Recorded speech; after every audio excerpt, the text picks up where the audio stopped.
Yeah, listen, I know I'm entering the game a little late, but Josh Emmett has something in my past from my time at the Scrap Pack. We had a fighter named Josh Berkovich there, and he was by all means he was supposed to replace Gil. He was probably the most talented fighter that we had. And he was on a collision course with Josh Emmett, obviously both NorCal guys. One Sacramento, one San Francisco.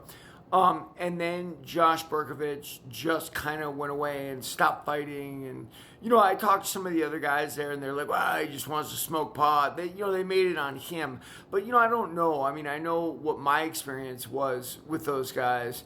I'd heard about it. I'd heard other people's experiences too. They realized they weren't going to get any help.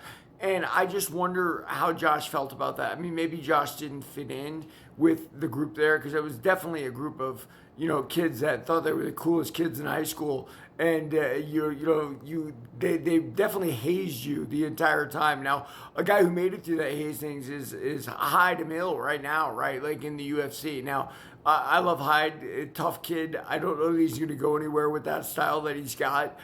He's just a straight out brawler, right? That's what he brings to the game. But we'll see, and I wish the best for him.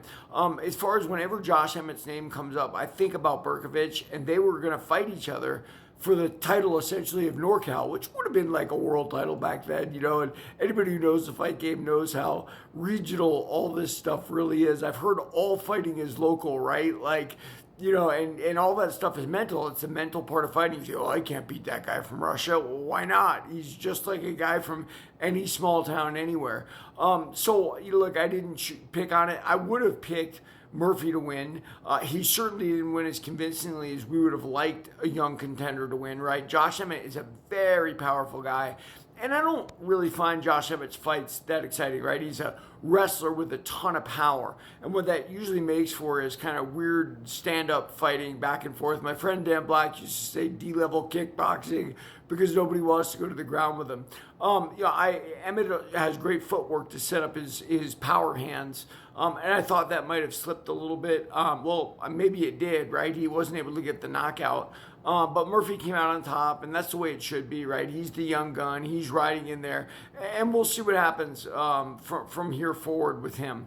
Look, it is what it is. It was one of those fight weekends. I'd watched 2 in a row straight. I'm going to watch the pay-per-view the weekend off. I needed to take a weekend off. I was in bed and asleep by 7 o'clock.